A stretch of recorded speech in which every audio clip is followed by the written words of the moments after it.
Hi guys, I'm back with another mini. So Saviland sent me over this dip powder nail kit and it has a lot in there. It's still sealed in the packaging and everything, so we're going to get into this packaging and get into this box. But this is a dip powder kit that is featured on Amazon, so thank you to Saviland for sending me this dip powder nail kit. So let's get this thing open and let's see what we're working with. Okay, so I'm just taking all of the contents out of the box because I'm doing a voiceover at this point. But it has a nail drill. And so, you can use this nail drill to prep your natural nails prior to your dip powder application. Now, you don't have to have a nail drill, but this kit features one, which it's a really light nail drill. I felt like it had a nice light weight to it, and it came with a nail file. And I don't think it was labeled, but I think it may be like a 180 grit nail file. So that handpiece is very, very light. And so it has a USB port. You plug it in. It has a USB port, so you plug that in and get to work. They have a ceramic nail bit, and then your standard nail bits as well. It comes with a fan brush, which you can use for like a glitter ombre, a cuticle pusher, and a 180 grit file, some sanding bands, replacement brushes, a nail brush to brush off excess dip powder, and then the kit comes with 20 colors, so 20 dip powder colors and 4 dip liquids. So that's your dip base, activator, top coat, and brush saver. And so these are very nice summer colors. And then you have your instruction manual under the little plastic carton there. And so yeah, I did not swatch these, which is where my downfall began. Okay, so here are the colors.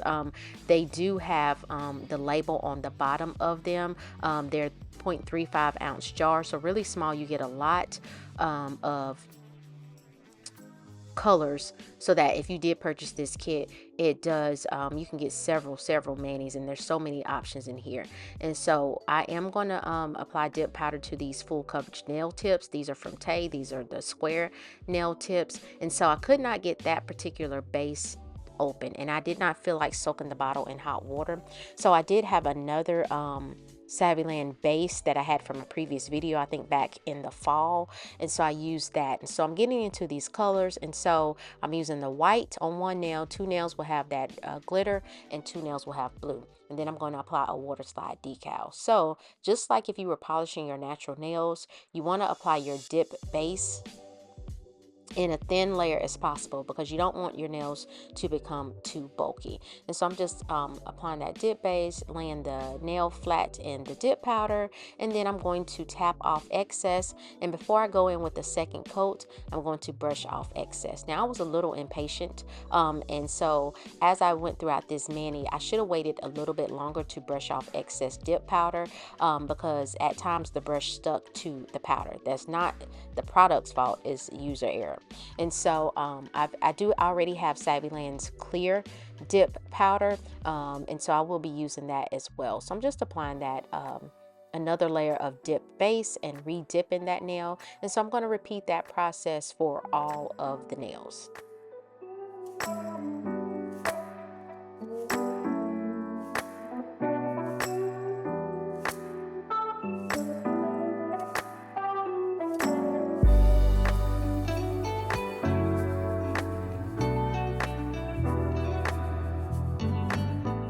So after I get 2 coats of white, I'm going to go in and do 2 coats of the blue on, I think I can't remember if I just do 1 nail or 2 nails on camera, but I'm just repeating that process. Now, the blue and the white was fine. These kind of give me a late 4th of July type mani. That was not my intention. I wanted to go with the water slide decal that I had. But you'll see once the set is finished.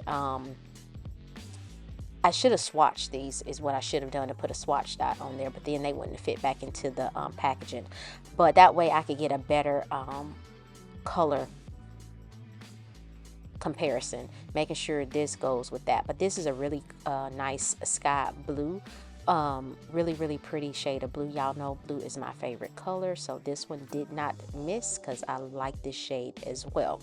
I'm more of a fan of darker blues, but any shade works for me. And so I'm just applying 2 coats to that. And so anything where the dip base, when I press the nail down, if it kind of smudges off to the side, I'm just kind of patting that back into place.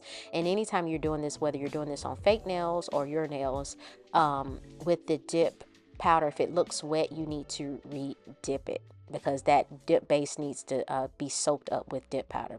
And so this next color, it said pink red glitter or something like that for the label, on the label, but I should have went with the other pink that was in this kit, because I think it came with like 3 pink type glitters, and so this one was more of a red, and so this was my downfall. And I really didn't pay any attention to it until it was kind of too late.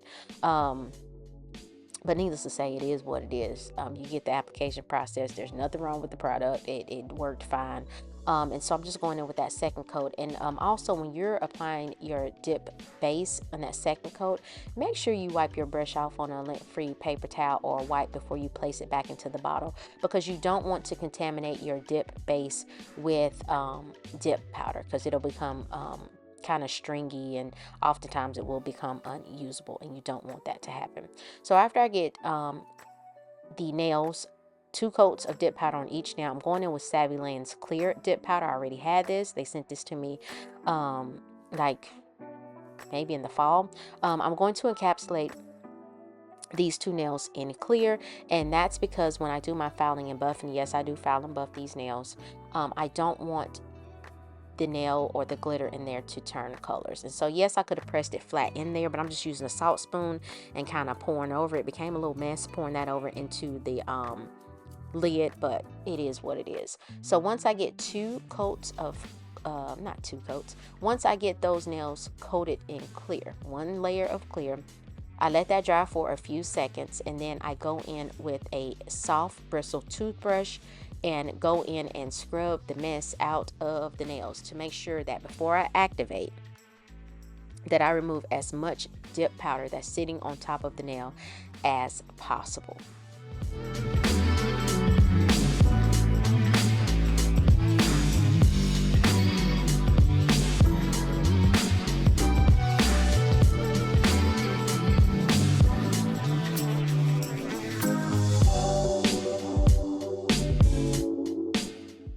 So here's where I'm going in with that soft bristle toothbrush, and I am scrubbing, because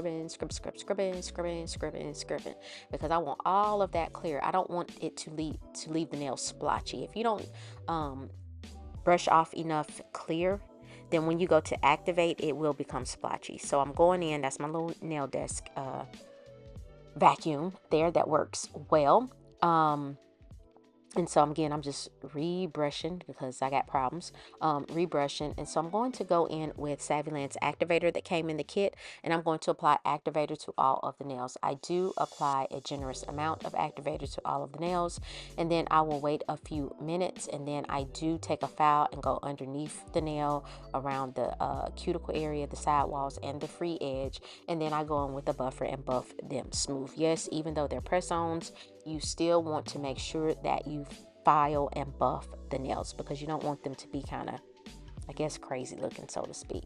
And so after I do that, because I do it off camera, my filing and buffing, here coming up are the finished nails. And so I have these decals from Old Cocoa or Old Cocoa decals, and so I wanted to use the one in the middle. And here's where I realized, like, oh, this is not, the color ain't it. Probably can't pull it off, but it just wasn't it. And so while I wait for the water to release the decal from the paper backing, I'm going in with some gel base. You don't have to have gel base. I've seen some people not even use anything, but I'm scared to do that. You can use sticky base coat of some type, but the gel base works well. And so I went to pick it up off and remove the decal from the paper, and it wasn't saturated enough. So I respray it and place it back on the paper towel, wait a few seconds, and then I remove excess water and I slide that on the nail. Perfect. And so I'm smoothing that out, and then I will take acetone and a nail brush and try to get as much as that decal removed. Now what I end up doing is, once I got it to where I wanted it to be, I did go in with base coat, cure, gel top coat, and cure, and then I took a file underneath that press on to remove the excess decal from the nail.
so here's where you saw me putting on that base coat, and then I do go in with top coat, and then I buffed the nail again with the decal. And so I'm going in with some 𝑻𝒊𝒔𝒉 base coat that I found off of Amazon, and then I'm going to cure in my LED lamp for 60 seconds.